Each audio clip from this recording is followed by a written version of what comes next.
வணக்கம். இன்னைக்கு நம்ம பார்க்க போகிற ரெசிபி என்னென்னா, ஒரு அருமையான துளசி டீ எப்படி செய்யலாங்கிறத பார்க்கலாம். நல்ல இம்யூனிட்டி பவர் கிடைக்கும்.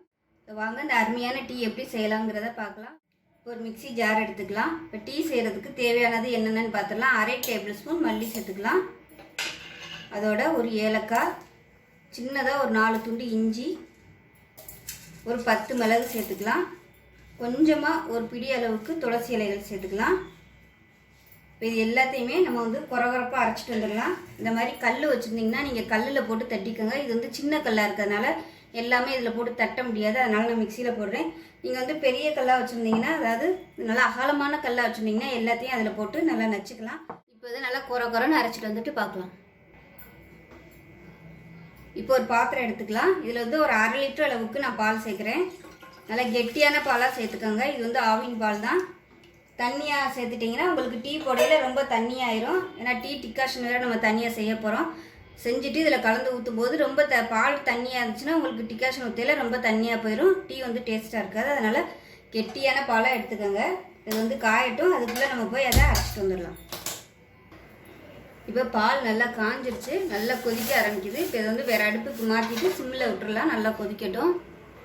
இப்போ வேற ஒரு பாத்திரம் வச்சுக்கலாம். இதில் 100 ml அளவுக்கு தண்ணி சேர்த்துக்கலாம். நான் 2 பேருக்கு டீ போடுறேன், அதனால் 100 ml தண்ணி ஊற்றிருக்கேன். உங்கள்கிட்ட அளவு இல்லை, அளவு மெஷரிங் கப் இல்லை அப்படின்னா இந்த மாதிரி சின்ன டம்ளர் எடுத்துக்கோங்க. இந்த சின்ன டம்ளரில் 1 டம்ளர் அளவுக்கு தண்ணி ஊற்றிருக்கேன். இது கொதிக்க ஆரம்பிக்கட்டும். இப்போ நம்ம மிக்சியில் போட்டு அரைச்சதும் ரெடியாக இருக்குது. இந்த அளவுக்கு கொஞ்சம் நெரு இருந்தால் போதும். ஏன்னா நம்ம தண்ணியில் போட்டு கொதிக்க வைக்க போகிறதுனால இந்த அளவு இருந்தால் போதும்.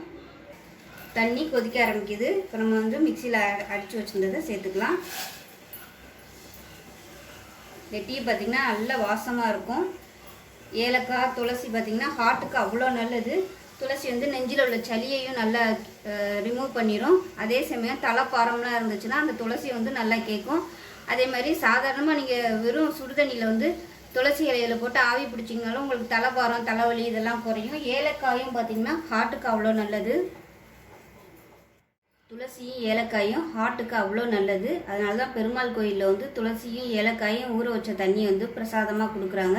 ஸோ அதை சாப்பிட்றது மூலமாக நம்ம ஹார்ட்டுக்கு ரொம்ப நல்லது. சளி பிடிக்காது. ஹார்ட் நல்ல வேலை செய்யும். ஹார்ட் பிரச்சனைலாம் வராது. இப்போ நல்லா கொதிக்குது. இந்த ஸ்டேஜில் 1 டேபிள் ஸ்பூன் டீ தூள் சேர்த்துக்கலாம். இது சாதாரண டீ தூள் தான். இதில் பார்த்தீங்கன்னா நேச்சுரல் கேர்லாம் இருக்கும். அந்த டீ தூள் சேர்க்காதீங்க. பிளெயினாக உள்ள டீ தூள் சேர்த்துக்கோங்க. இப்போ அடுப்பு நல்லா குறைச்சி வச்சுட்டு நல்லா அப்படியே கொதிக்கட்டும். அந்த எசன்ஸ் ஃபுல்லாக நல்லா அந்த தண்ணியில் இறங்கும். இப்போ டிகாஷன் நல்லா வத்திருச்சு. இப்போ அமர்த்திட்டு வடிகட்டிக்கலாம்.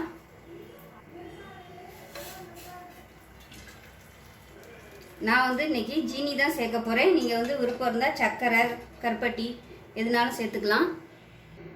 இப்போ இதில் தேவையான அளவுக்கு ஜீனி சேர்த்துக்கலாம். நீங்கள் நாட்டு சர்க்கரை சேர்க்குறதா இருந்தாலும் சேர்த்துக்கலாம். இப்போ இதில் 2 டம்ளர் அளவுக்கு பால் சேர்த்துக்கலாம்.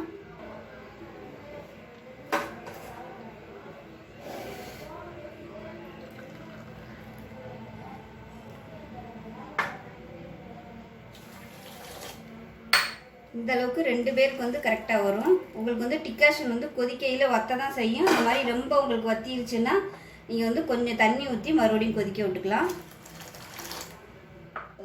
இதை நல்லா ஆற்றி விட்டுக்கலாம். பாருங்கள், அருமையான டீ ரெடி ஆயிடுச்சு. நல்ல வாசனையாக இருக்கும். கொதிக்கையிலே பார்த்தீங்கன்னா அந்த துளசியோட வாசனை அவ்வளோ அருமையாக வரும். நல்ல எதிர்ப்பு சக்தி வரும். துளசி சேர்த்துருக்கிறதுனால நல்ல நோய் எதிர்ப்பு சக்தி கிடைக்கும். இவ்வளோதான். இப்போ அருமையான துளசி டீ ரெடி ஆயிடுச்சு. ஸோ இதே மாதிரியே நீங்களும் செஞ்சு பாருங்கள். செஞ்சு பார்த்துட்டு எப்படி வந்துச்சுங்கிறத சொல்லுங்கள். வீடியோ பிடிச்சிச்சின்னா லைக் பண்ணுங்கள், கமெண்ட் பண்ணுங்கள், சேனலை சப்ஸ்கிரைப் பண்ணுங்கள், பக்கத்தில் உள்ள பெல் பட்டனையும் ப்ரெஸ் பண்ணுங்கள். நன்றி.